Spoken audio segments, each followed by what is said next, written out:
Welcome to the Wicked Awesome Podcast. Today's episode, Why We Love Pain in Sports. I want you to think about the worst sports moment of your life. Not just a bad game, not just a loss, the one that genuinely gutted you.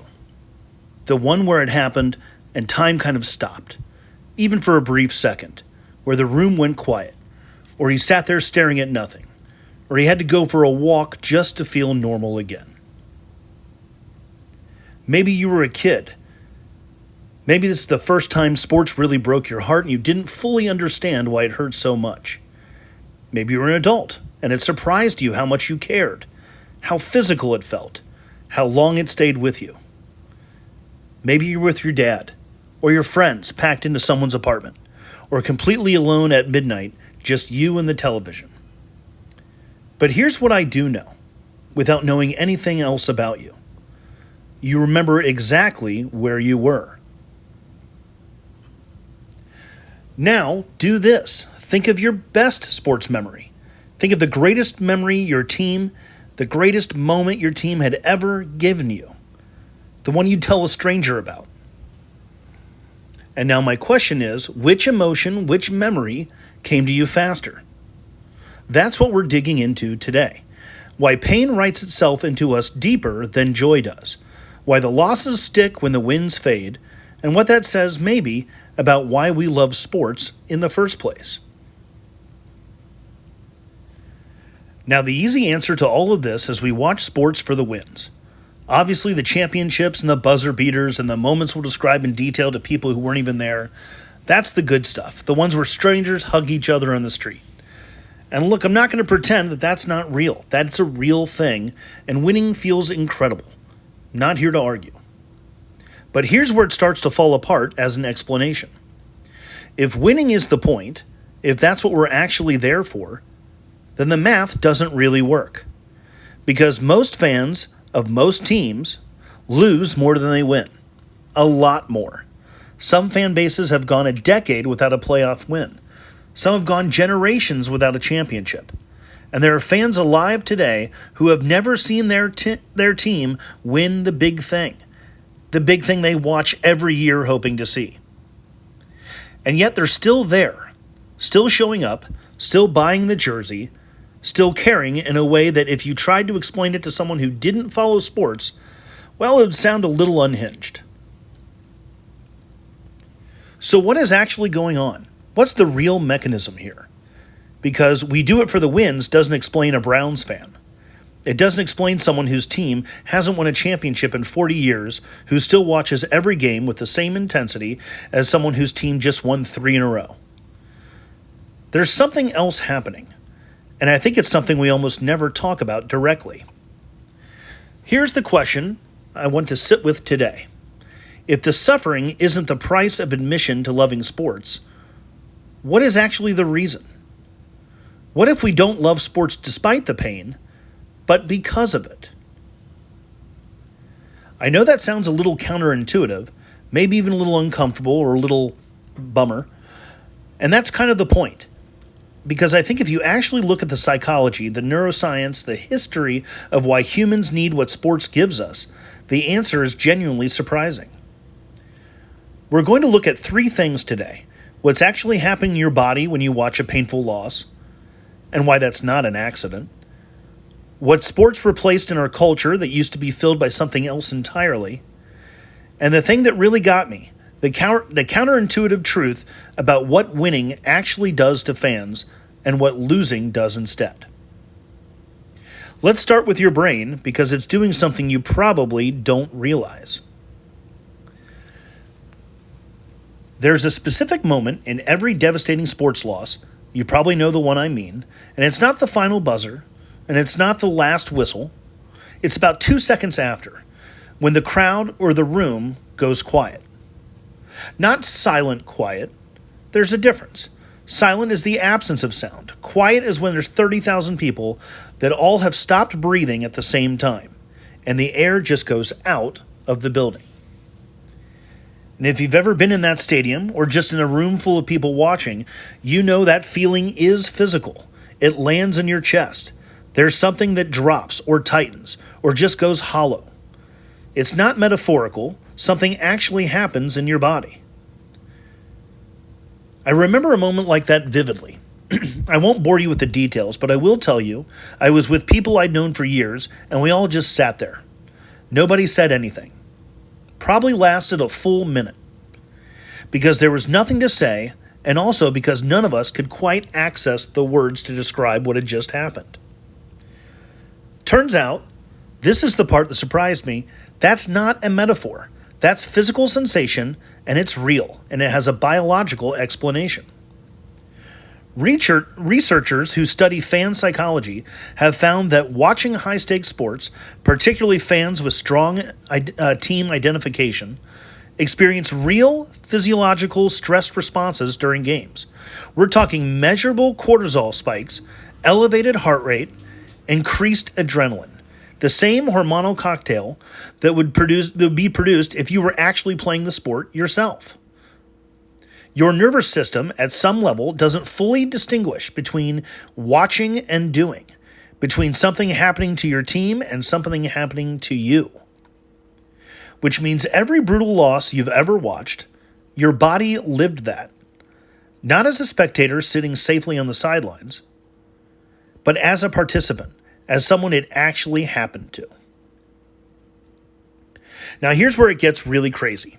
The same stress response, that cortisol spike, is also one of the key mechanisms by which memories get consolidated. Emotional intensity is essentially how your brain decides what's worth keeping. High emotional arousal during an event tells your hippocampus this matters. Encode this. Don't let this go. Which is why you remember exactly where you were for the losses. Your brain flagged them. Not the routine wins, not the comfortable mid-season games, the moments of real pain. Those got marked as significant. There's even research showing that fans of losing teams can experience something similar to grief responses after significant losses. Not grief exactly, but the same neurological territory. The same processing time. The same need to talk about it, replay it, to make sense of it. So when you're thinking about a game 3 days later, when you can't quite let it go, that's not weakness. That's your brain doing exactly what it's supposed to do with emotionally significant events. You experience something real. It's treating it accordingly. And if the pain makes sports stick, if suffering is literally what burns these moments into us permanently, then what are we actually doing when we watch? What need is this filling? Because I don't think it's just biology.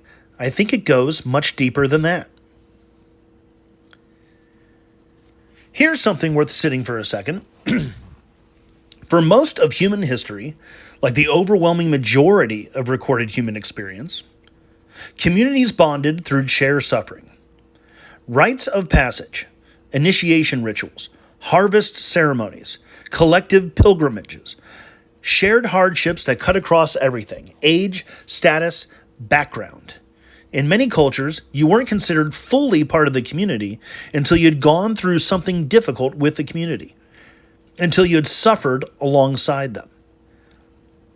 And the pain wasn't the suffering for its own sake. The point was, it was created on the other side. The bond, the shared story. A sense that we went through that together.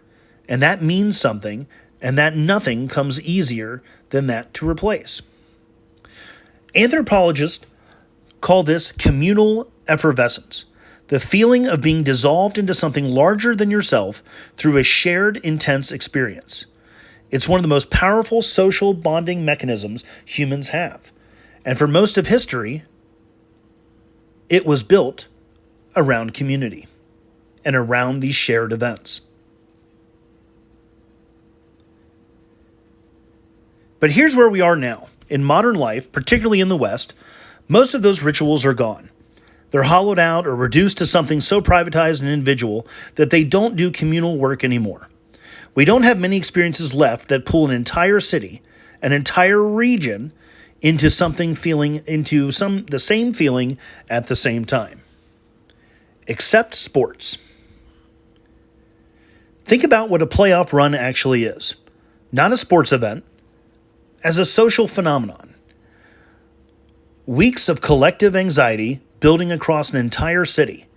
People who share nothing else, different neighborhoods, different tax brackets, different politics, different everything, all carrying the same weight, all checking the same score at the same time, all feeling the same gut punch when it ends badly.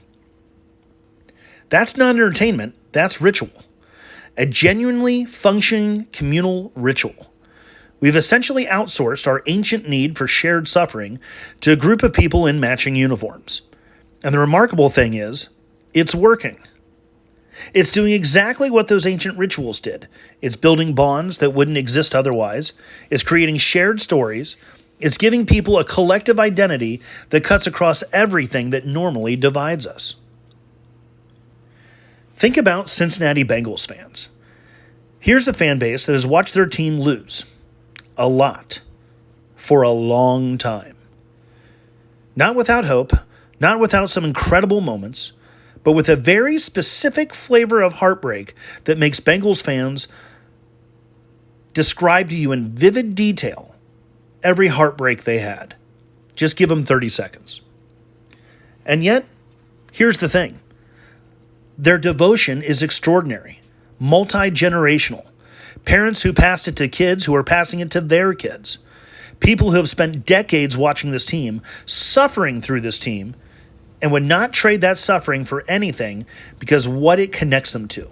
Not just the team, to each other. That's not irrational. That's ritual working exactly as designed. The shared suffering is the point. The collective heartbreak is the bonding mechanism. Take the pain away, give them easy wins, comfortable seasons, predictable successes, and you might actually break something. You might dissolve the very thing that makes being a Bengals fan mean something. And if that's true, if sports is genuinely filling the role that ritual used to fill in human life, then the pain isn't a side effect. It's a load bearing. It's structural. The whole thing is built on it. So the biology, the ritual, the bonding, it all points towards one conclusion that I genuinely did not see coming when I started researching this. And it changes how I think about my own fandom completely. March 28th, 1992, NCAA East Regional Final Four. Kentucky versus Duke. If you know, you know. And if you don't, let me paint this picture for you, because it's one of the most painful sports moments ever captured on television and shaped my sports fandom. Kentucky is up by 1 point with 2.1 seconds left. 2.1 seconds. The game is essentially over. Duke inbounds from their own baseline, 3/4 length of the court away from the basket. There is no play here. There is no realistic outcome in which Duke wins the game. Grant Hill throws a full court pass. Christian Laettner catches it on the free throw line, dribbles once, turns, shoots. It goes in. Duke wins, Kentucky loses in 2.1 seconds on a shot that had no business going in. And the thing about that moment, the reason it still gets talked about every 30 years, or 30 years later rather, is that Kentucky fans were scarred by it. The way the camera found them, the specific expressions on their faces, not just sadness, something deeper, something that looked like the ground had moved underneath them.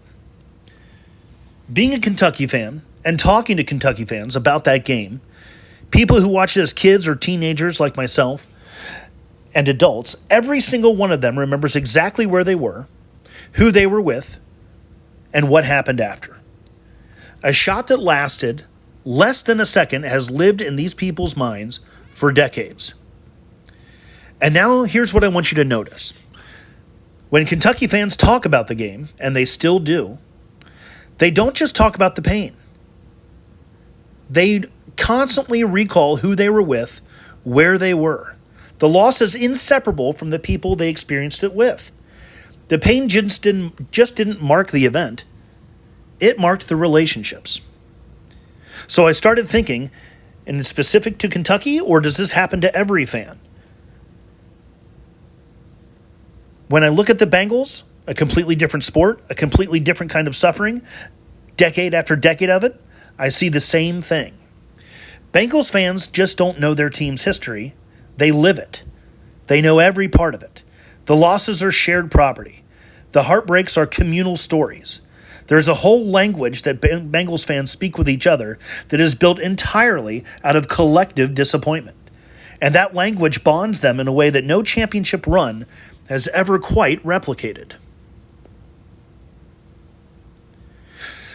So what if the losing isn't working against their fandom? What if it's working for it? What if decades of shared suffering has built something in that fan base, a depth of connection, a richness of shared story, a genuine community that winning by itself simply cannot create?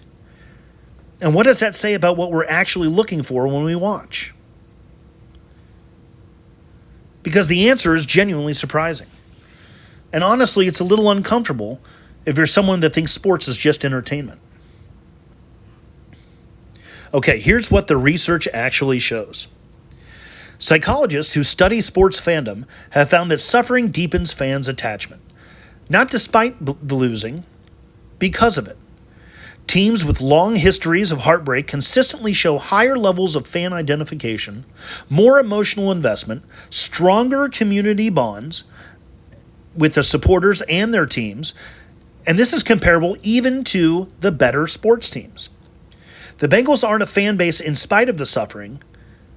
In a very real psychological sense, they're a fan base because of it. And here's the flip side. I didn't see this coming, but there's a well-documented phenomenon in sports psychology around what happens when fan bases, after they win, after the drought ends, and the championship finally comes. Fan engagement often drops. Season ticket renewals flatten. The emotional intensity that characterized the fan base for years, that desperate, devoted, showing up no matter what energy, softens. Not always, not everywhere, but often enough that researchers noticed it and named it. Because the waiting was doing something. The hope and the heartbreak cycle was the engine, the anticipation, the suffering, the almost. That was what was binding people together, keeping them invested, making it matter in the profound way that it always does. Once it resolves, once the thing actually happens, something releases. The tension that was holding everyone together and what held the community together relaxes. There's a concept in psychology called basking in reflected glory, where fans associate themselves with a winning team. And the research shows it's actually a shallower form of fan engagement than the deep identification you have with the long-suffering fan base. Fair-weather fans, devoted fans suffer, and the suffering is what makes you real. The waiting wasn't the obstacle to loving your team. The waiting was the whole point.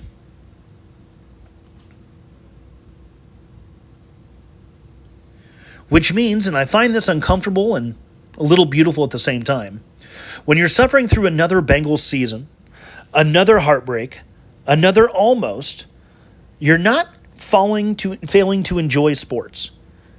You're not doing any fandom wrong. You might actually be experiencing it most completely, most fully, in the moment, in the way that does the deepest work on you. Christian Laettner's shot didn't just break Kentucky fans' hearts. It made them Kentucky fans, permanently, in a way that no comfortable win ever could. The pain is the point. The pain is the product. And somewhere, some part of us has always known that, which is why we keep coming back.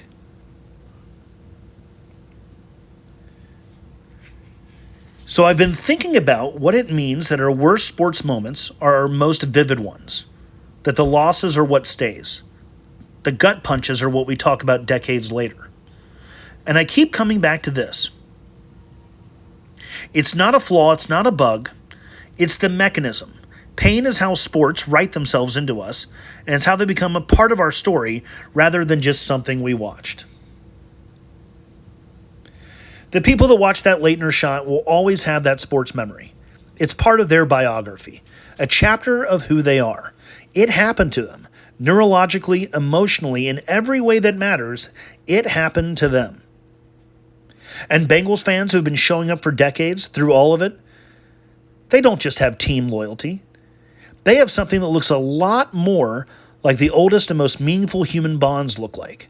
Built through shared experience, forged through collective suffering, real in the way that easy things just don't land.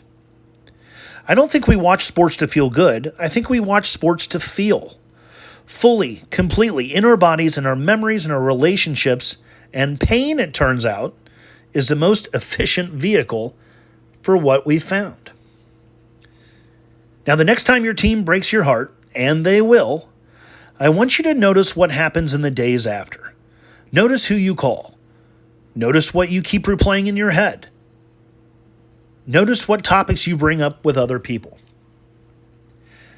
Because I think that's the whole game. Not the scoreboard, the story, and the people you're in it with. So now, what's the loss that made you a fan?